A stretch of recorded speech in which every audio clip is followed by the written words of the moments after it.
Good evening, good afternoon, good morning, or whenever you happen to be listening to this. Welcome to the Film Realist Podcast, the film and TV podcast from a complete nobody that is hopefully for somebody. Apologize for the day delay as a parent. If any other parents are listening, you know that sometimes you just have to stop what you were planning on doing because you got to take care of your kids all at once or individually. And my son, unfortunately, was not feeling well, so my recording schedule got delayed.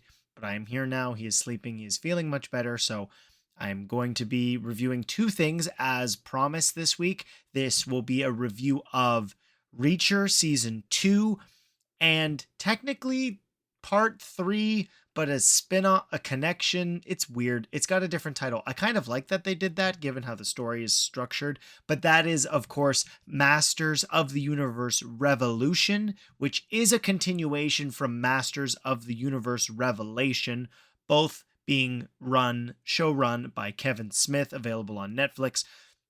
Because these are two TV show reviews, there will be no spoilers, so if you have not had a chance yet to watch either, no worries, timecodes will be listed in the description. First thing I'm going to review is Reacher Season 2, given how it's the oldest. You've had the most time to watch that. Let's jump into Season 2 review of Reacher. Guy's got good instincts.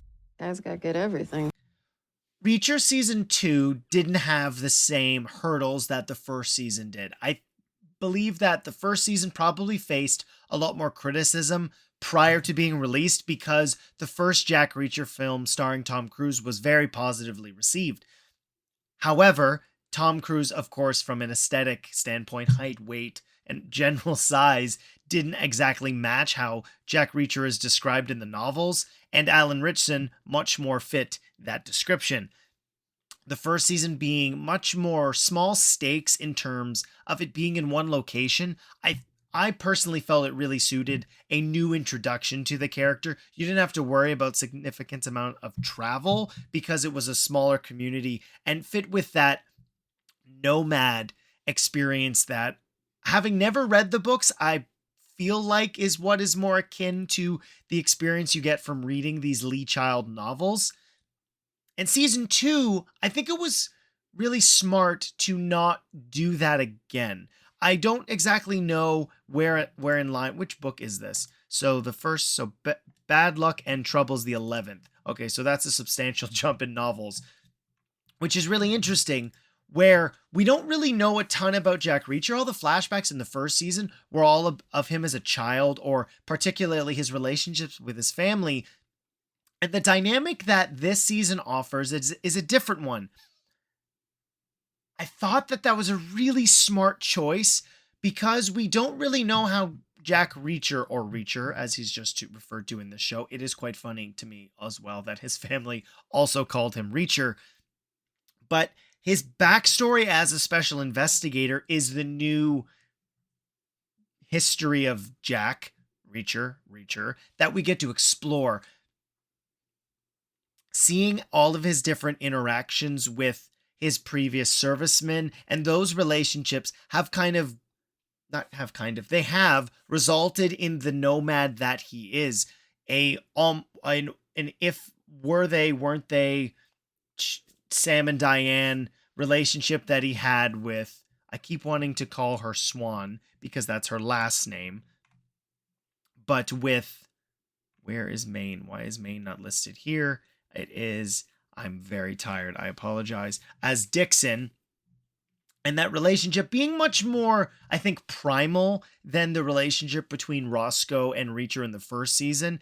And each of the past 110th Special Investigations Unit members we see offered a different aspect. It's a real ensemble in terms of personality types.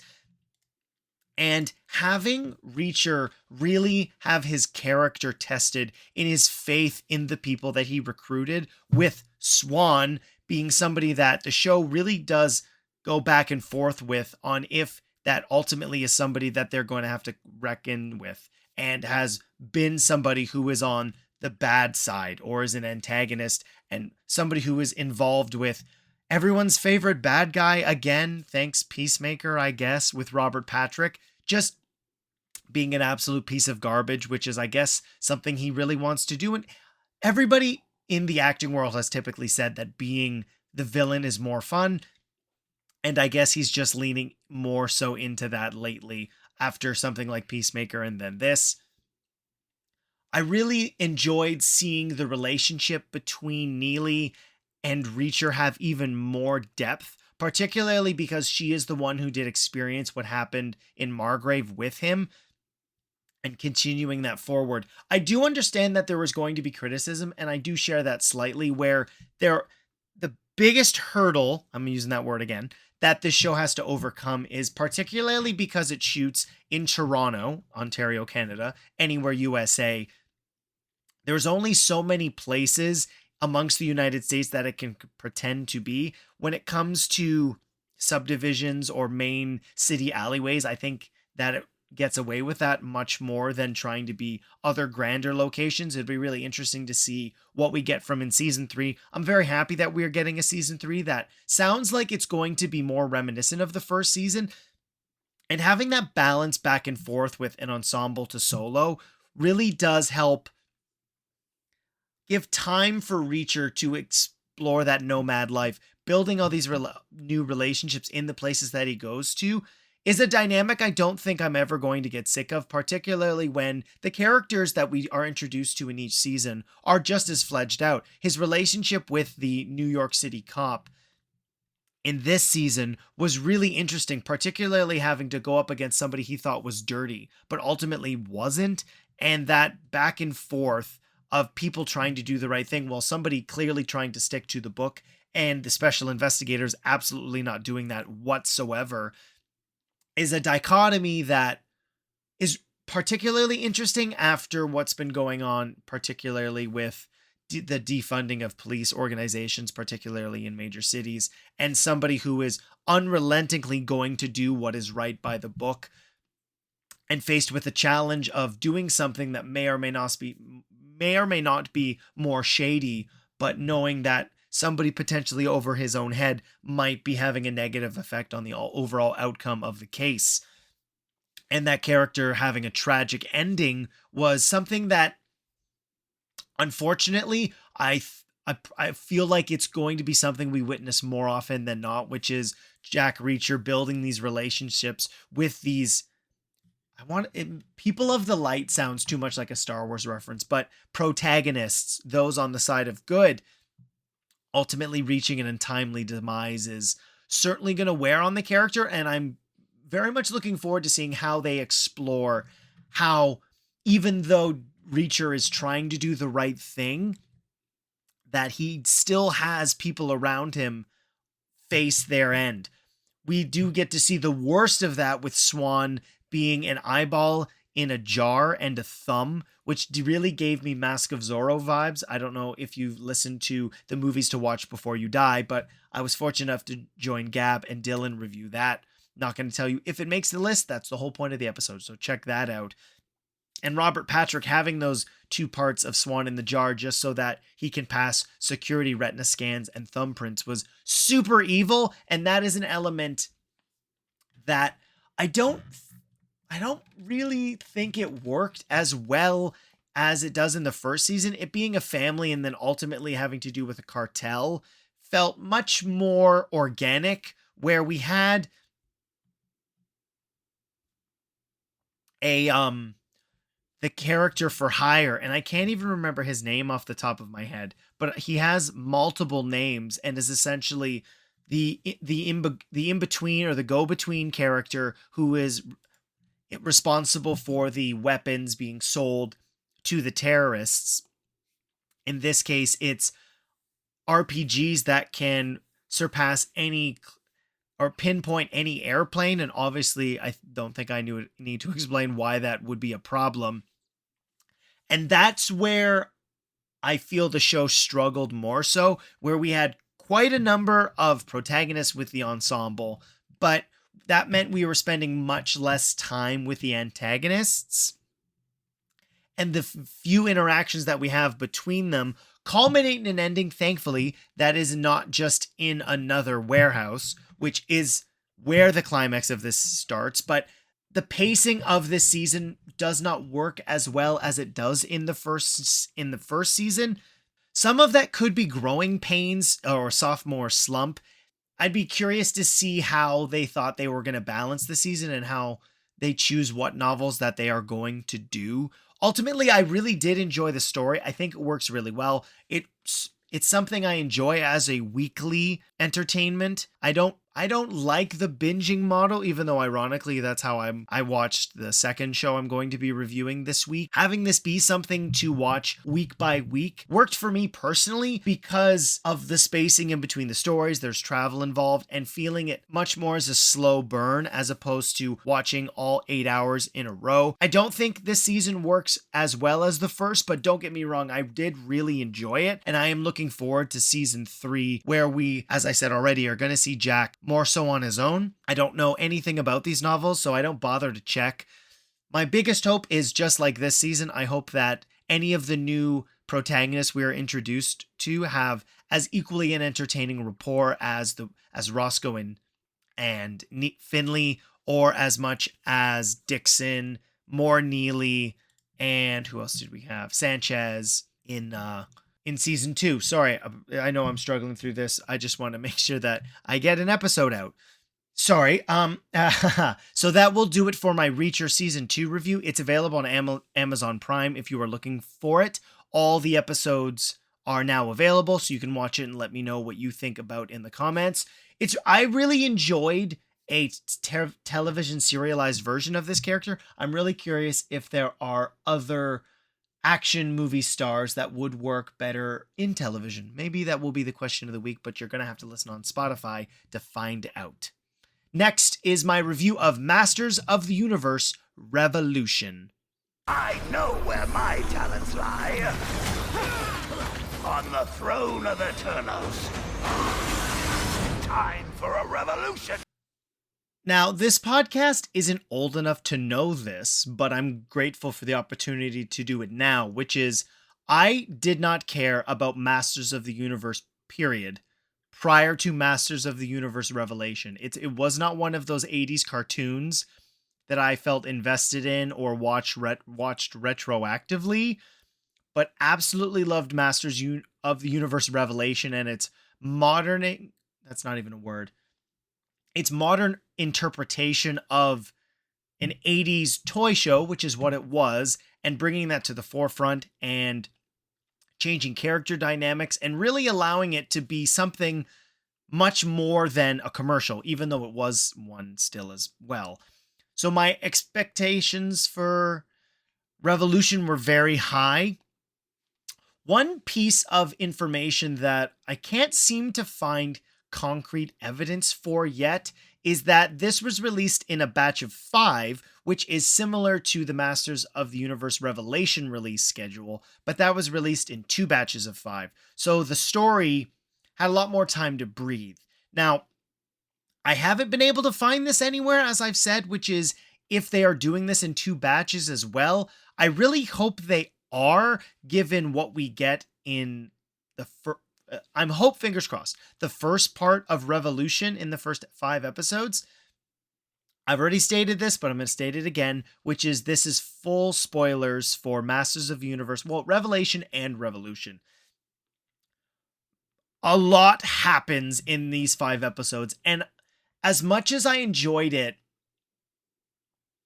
I found this to be something that I didn't love, which was comparing it to the first series, I guess would be the best way to describe it.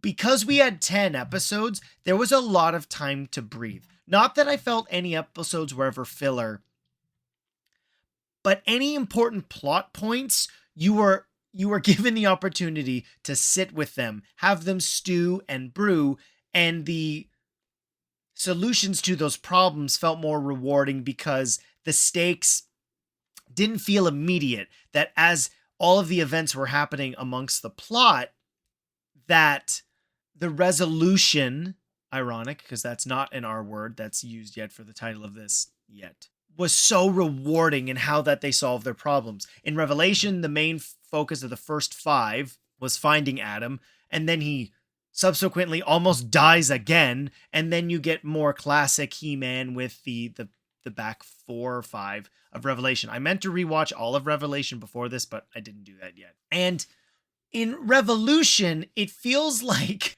you are given the story that would last over 10 episodes, but I don't know if this was a Mattel or a Netflix decision that results in what was probably 10 episodes worth of story truncated and compacted into 5.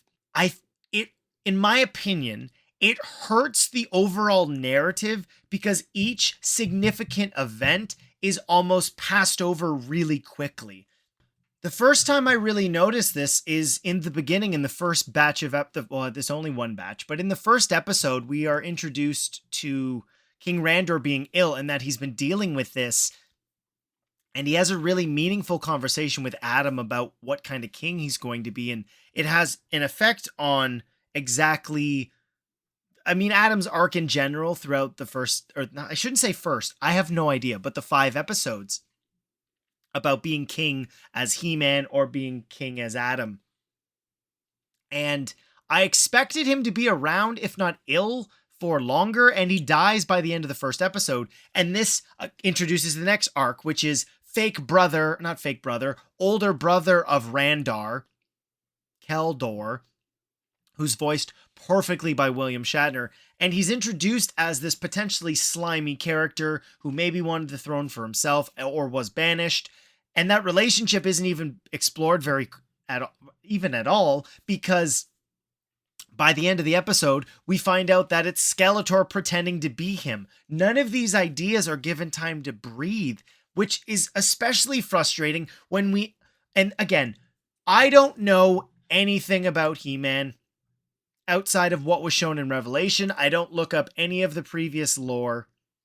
And the fact that we are given Skeletor's origin story and that he had his memory wiped by Hordak and was actually Keldor blew my mind. It was not something I had any insight into happening, and it just moves on. We get a really interesting back and forth with the idea that this was always the case when Motherboard allowed Skeletor to have the disguise to be Keldor, but the fact that we could have spent a couple episodes on the fact that we now actually know who Skeletor was, and that he's in fact like the Scar to Prince Adam's Mufasa, is just stepped aside for the next main plot point, which is we also have Teela, now voiced by Melissa Benoist, Christopher Wood's in real life wife, which I thought was really sweet, particularly where we get to see their relationship evolve into a more romantic one, which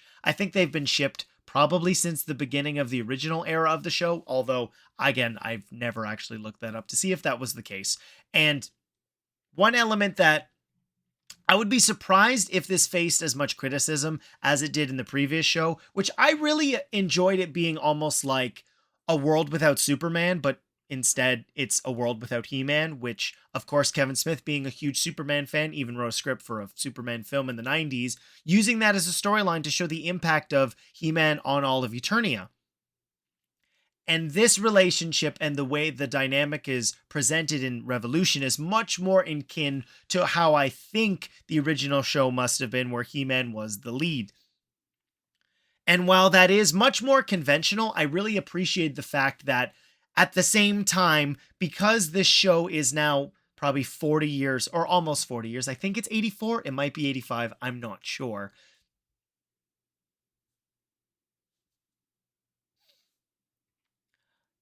But it gives the writers the opportunity to explore all the different versions of the lore and mold that into something that is really satisfying and gratifying, when it's just not, well, he's evil for evil's sake. I think Skeletor is much more interesting being the wronged king, at least in his mind, and that is why it's been his endless goal for the power of Grayskull and to take over all of Eternia. And the fact that he does actually achieve that, but is undermined by Hordak, who's kind of like the Palpatine, I guess, for this universe, was really cool. When you get Keith David to be the voice of your bad guy, of course it's going to be amazing. We have Tony Todd as Scareglow, and we have Keith David as Hordak, was really, really cool. Another aspect that I think was really missed opportunity and probably would have been explored for longer if this was 2 batches of 5, is that Tila's main goal, partially because of her relationship with Adam, but also because of her relationship with her mother, voiced by Susan Eisenberg, the original sorceress, is trapped in Grayskull because Preternia, I believe is what it's called, was destroyed, their version of heaven, or similar to Valhalla, where the souls of the heroes go, and that she wants to rebuild it, but is limited by the bird style of magic. I can't remember the name of the god that they use for that, and that she needs to access the other 2 parts of the Eternia magic triangle or pyramid to rebuild it. She gets the awesome snake power, but we barely get to see her use any of that. And then she eventually just gets Skeletors. So that storyline feels really compacted into something that would have been much more interesting. And I'm really hoping they didn't limit how long it was because of the negative reception from a small percentage, so a minority, not in terms of appearance, but in terms of quantity of the fan base that complained about Tila being the lead of the first show, that they reacted to that. Because Tila, to my knowledge, again, was a much more of a supporting character, her getting a focus was really interesting. Some of Lois Lane's best stories are ones where she is the lead. Again, comparing this to a Superman aesthetic. And those elements bothered me most. As a whole, I really did enjoy the story that they told. But as I mentioned in the very, very beginning, because there are so many things that it feels like the show has to check through, I didn't get to really sit with any of the major revelations, pun intended, of Masters of the Universe Revolution. I really do hope we get technically will be a part 4 or a part 2 of Revolution. So all of the massive story elements that we don't get any time to sit with, we do get for longer. We get an awesome new He-Man design, He-Man 2.0, and a Tila technically 3.0 design at the end when they're able to share the power of Castle Grayskull. I shouldn't let this not be a part of the episode, which is Bear McCreary, again, absolutely nails what this show should sound like. I have added the theme of this show and He-Man's transformation theme song to my scores playlist, which is any orchestral music used for TV or film or video games on my phone. And again, I loved hearing it every time. An iconic character, even though I didn't love the original show, with an iconic piece of music definitely adds to my level of enjoyment. I really like this show, and I'm really hoping we get to see more of it. So fingers crossed, Masters of the Universe Revolution gets a part 2, or we get a third series in this run of shows with longer episodes. Even 8 would be really nice. I don't really have anything else to say, there was a couple of voice changes to some of the supporting cast, but ironically, similar to Reacher Season 2, adding more backstory made Skeletor particularly much more compelling, and I really want to see more of this Keldor storyline. What's that mean with the fact that by the end of it, another crazy thing happens, which is that Skeletor is essentially reverted back to being Keldor at the age he was, or at his current age, but now looking back like a blue human. What does that mean overall? We now have another massive revelation, which is they're going to a democratic system, which is, again, a pretty big thing for a place that is mythological and been running with a monarchy for so long. We know that somebody is going to be running for office, the Man-at-Arms, but what does that mean so it's not, my brain is mush and I can't find her name, but the new Man-of-Arms. And what is that going to mean for Eternia in general? There is a tease at the very end that, according to Wikipedia, teases that Hordak will be back because he's got clones also as well. And we might be seeing Despera, who eventually turns into She-Ra. How are they going to weave that storyline into this? I'm really looking forward to this. I don't have any of the He-Man toys. That probably would help support the show, so maybe I'll do that. But if you haven't watched any of Masters of the Universe brought to you by Kevin Smith. I highly recommend it. Masters of the Universe Revelation and Masters of the Universe Revolution have made me a fan of this intellectual property. This particular version, yes, I can say the same thing for Voltron Legendary Defenders, which was also a Netflix cartoon. 80s revitalizations, more often than not, at least the ones that I've experienced in animation form, tend to be better than the original, so I would really recommend you check that out.